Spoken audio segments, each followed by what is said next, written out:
अविनाश यादव की एक कॉपी है जो काफ़ी अच्छी लगती है मुझे। ये एसडीएम है, यहाँ पर बताने वाला हूँ। ये देखिए, ये एक डायग्राम है जो इन्होंने बनाया है, ठीक है। सामाजिक सुरक्षा और फिर उसके काफ़ी सारे सामाजिक सुरक्षा में जो गवर्नमेंट ने जो एफर्ट किए हैं, जो स्कीम लाई है, वो सारी इन्होंने यहाँ पे बता दी है। रितु चौधरी मैम की, जिनकी आपने देखा होगा यूपी पीसीएस में 34 रैंक आई हुई थी और ये प्रॉपर डिप्टी कलेक्टर बनी हुई। तीसरी जो कॉपी है वह है निशांत तिवारी सर की, जिनकी 44 रैंक आई हुई थी।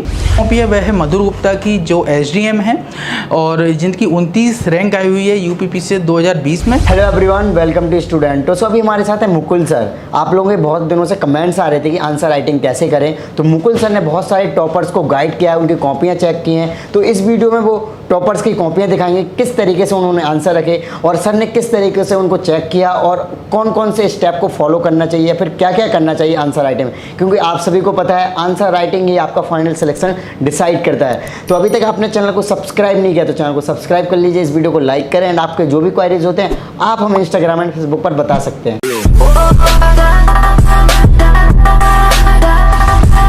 दोस्तों, मैं इस वीडियो में आपको यहाँ पर ये दिखाने वाला हूँ। यहाँ पे कुछ कॉपियाँ मैंने ले ली हैं जो टॉपर्स हैं यूपी पीसीएस में, अच्छी रैंक आई है और प्रॉपर एसडीएम बने हुए हैं, उन्हीं की मैंने यहाँ पे कॉपियाँ ली हुई है। कॉपियाँ काफ़ी सारी थी मेरे पास। तो सबसे पहली जो कॉपी है वह है रितु चौधरी मैम की, जिनकी आपने देखा होगा यूपी पीसीएस में 34 रैंक आई हुई थी और ये प्रॉपर डिप्टी कलेक्टर बनी हुई हैं। इसके बाद जो दूसरी कॉपी है वो है हमारे पास अविनाश यादव सर की, जो कि जिनकी 24 रैंक आई हुई थी 2019 में यूपी पीसीएस में और एसडीएम बने हुए थे।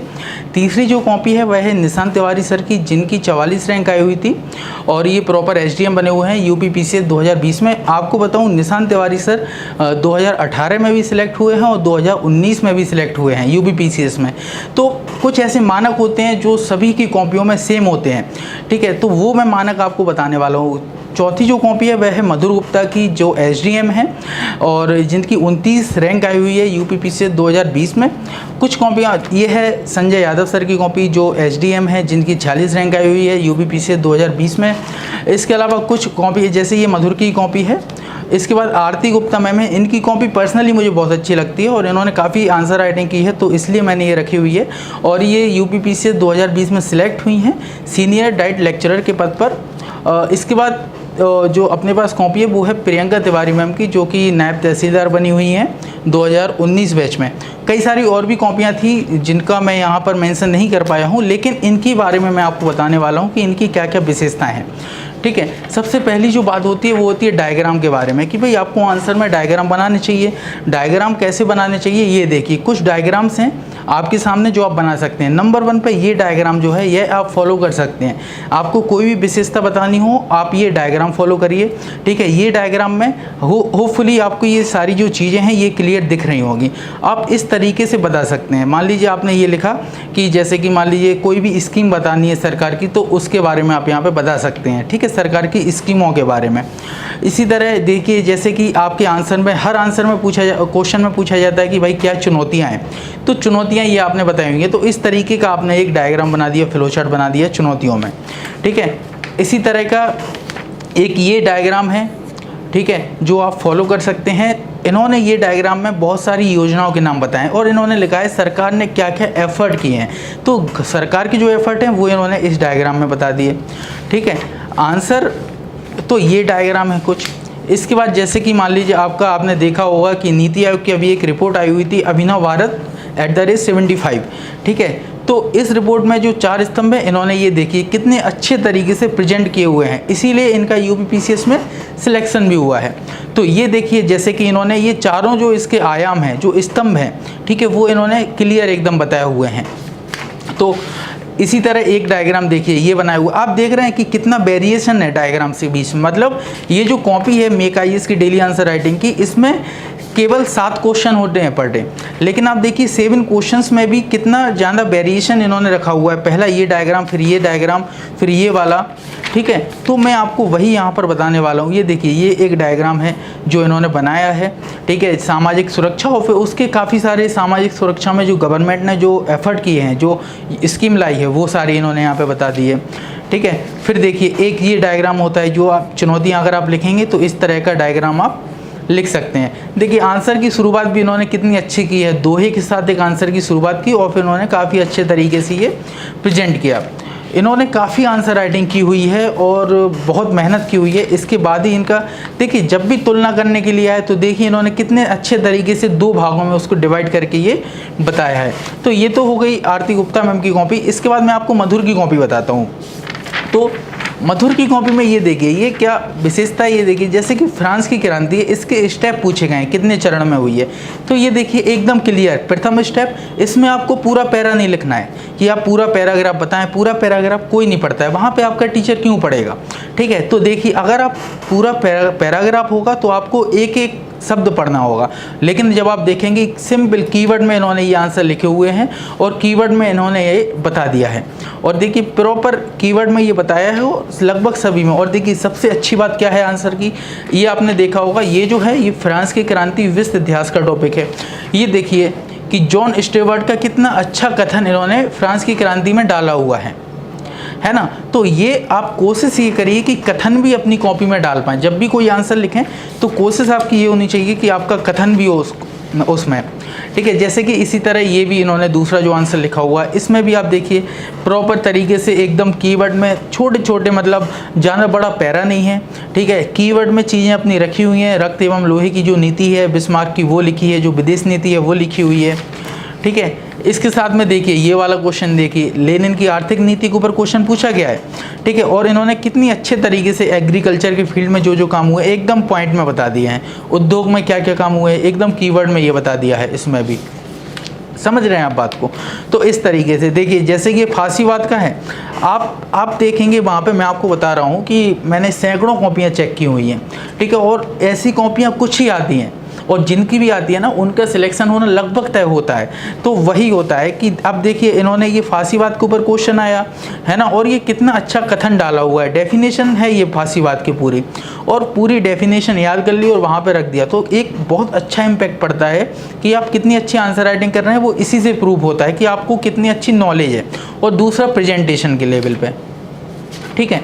तो ये तो कुछ हिंदी मीडियम की कॉपियाँ थी, जैसे कि ये समानता है। तो अब देखिए एकदम पॉइंट में बताया है, बहुत पैरा नहीं लिखना है, आपको टू द पॉइंट अपनी बातें रखनी है जिससे कि आपका आंसर बहुत अच्छा हो जाए। अब देखिए जैसे कि ये नाजीवाद और फांसीवाद में अंतर पूछा गया है, तो अंतर भी देखिए कितना अच्छे तरीके से इन्होंने 5 पॉइंट में बता दिया है।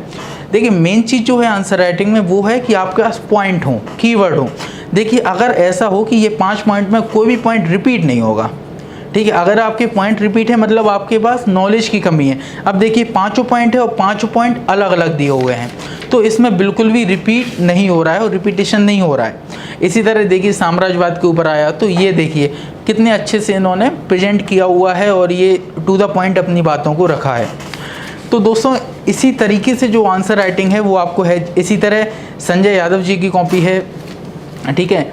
और निशांत तिवारी सर की जो कॉपी है वह भी काफ़ी अच्छी है, और निशांत तिवारी सर ने भी अपनी चीज़ों को जो है वो बहुत अच्छे से लिखा हुआ है ना, प्रेजेंट किया हुआ है, एकदम टू द पॉइंट अपनी चीज़ों को रखा हुआ है। पॉइंट आपके पास सबसे मेन क्या होता है, आप देखिए ये पेपर 2 की कॉपी है, इसमें क्वेश्चन पूछा गया है निजता का अधिकार, तो के.एस. पुट्टास्वामी बाद आपका होना ही चाहिए। इसमें कुछ की पॉइंट होते हैं कि आपको उसका मेंशन करना ही चाहिए उन की पॉइंट का, और ये की पॉइंट आपको टॉपर की कॉपी में सभी में मिलेंगे।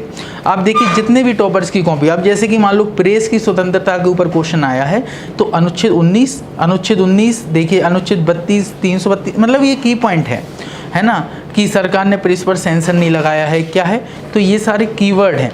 इन कीवर्ड्स में ही आपको अपने आंसर जो है प्रेजेंट करने चाहिए।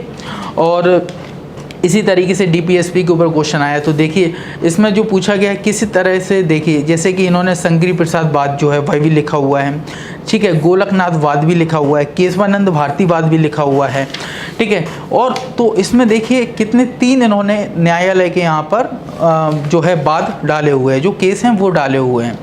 तो इस तरीके से इन्होंने प्रेजेंट किया हुआ है। ये देखिए कोई एक आया तो इन्होंने कितने अच्छे तरीके से एक तरीके से प्रेजेंट किया है कि संघ सरकार राज्य है और फिर स्थानीय स्तर पर जो कार्य करती है वो है। जो सबसे अच्छी है वो है अविनाश यादव की एक कॉपी है जो काफ़ी अच्छी लगती है मुझे, ये एसडीएम है, और इनकी कॉपी आप देखिए तो आपको अलग दिखेगा कि इनकी कॉपी जब मेरे पास पहली बार आई थी, जो इन्होंने आंसर राइटिंग ज्वाइन की थी मेक IAS की, तो पहली बार में ये क्लियर दिख रहा था कि इनका किसी अच्छी पोस्ट पर सिलेक्शन होना तय है, ठीक है। और 24 रैंक आई है, SDM बने हुए हैं, तो जाहिर सी बात है कि आंसर राइटिंग अच्छी है ही। तो अब देखिए कितने अच्छे तरीके से जब क्वेश्चन पूछा गया यूपी के ऊपर, ठीक है, यूपी के क्लाइमेट के ऊपर क्वेश्चन आया था, तो फिर कितने अच्छे तरीके से यूपी का पूरा मैप बनाया। और यूपी का मैप करके आप देखिए सबसे अच्छा ये है की पॉइंट, ये देखिए पूरा एकदम कीवर्ड में छोटे छोटे पॉइंट में आंसर लिखा हुआ है। अब आप देखिए ये एक इनकी फुल कॉपी है, ठीक है, फुल कॉपी में एक डायग्राम ये बना हुआ है, ठीक है, दूसरा ये बना हुआ है आपका डायग्राम, ठीक है। और देखिए कितना अच्छा की पॉइंट में इन्होंने ये बताया हुआ है, जैसे कि हिमालय का जो प्रेजेंस है उसका क्या इम्पैक्ट हुआ है, ये देखिए बिल्कुल एकदम कीवर्ड में बताया हुआ है। ये देखिए ये मैप शायद ही किसी की कॉपी में हो, बहुत कम लोग ऐसे होंगे जब साउथ चाइना से की बात होती है तो ये मैप बनाए, लेकिन देखिए प्रॉपर मैप बना हुआ है। इस मैप से क्लियर होता है कि आपको कितनी डीप नॉलेज है उसके बारे में, ठीक है। इसी तरह ये देखिए ये है जैसे कि आपने नाम सुना होगा झूमिंग कृषि के बारे में, ठीक है, तो झूमिंग कृषि के बारे में आपने बात सुना होगा। तो देखिए ये पूरा इन्होंने एक बनाया हुआ है कि झूमिंग कृषि किस तरीके से जो है मूव होती है, ठीक है, और एक एग्रीकल्चर लैंड जो होता है उसमें नहीं होती है। तो मतलब इस तरीके से इन्होंने पूरा बनाया हुआ है कि किस तरीके से एक समय बाद न्यू प्लान तैयार होता है, एक न्यू भूमि तैयार होती है, ठीक है। इसी तरह से ये भी देखिए एक काफ़ी अच्छा इन्होंने ये डायग्राम एल नीनो ला नीनो के बारे में बताया हुआ है। तो साथियों मेरा कहने का मतलब ये है, ये जो कॉपियाँ मैंने आपको बताई हैं ये विशेष रूप से आप इन चीज़ों को फॉलो करिए। इस वीडियो में से स्क्रीनशॉट ले लीजिए, ये जो मैंने आपको बताया हुआ है, तो स्क्रीनशॉट लेके इन चीज़ों को फॉलो करिएगा। तो आई होप गाइस कि आपको ये वीडियो अच्छी लगी होगी। सर ने डिटेल में बताया कि किस तरीके से आप आंसर राइटिंग कर सकते हो। उन्होंने बहुत सारे टॉपर्स की भी दिखाई कॉपीज़। तो अभी तक आपने चैनल को सब्सक्राइब नहीं किया तो चैनल को सब्सक्राइब कर लीजिए, इस वीडियो को लाइक करें एंड आपके जो भी क्वायरीज होते हैं आप मुझे इंस्टाग्राम एंड फेसबुक पर मैसेज कर सकते हैं। इन सभी के लिंक वीडियो को डिस्क्रिप्शन में। जय हिंद।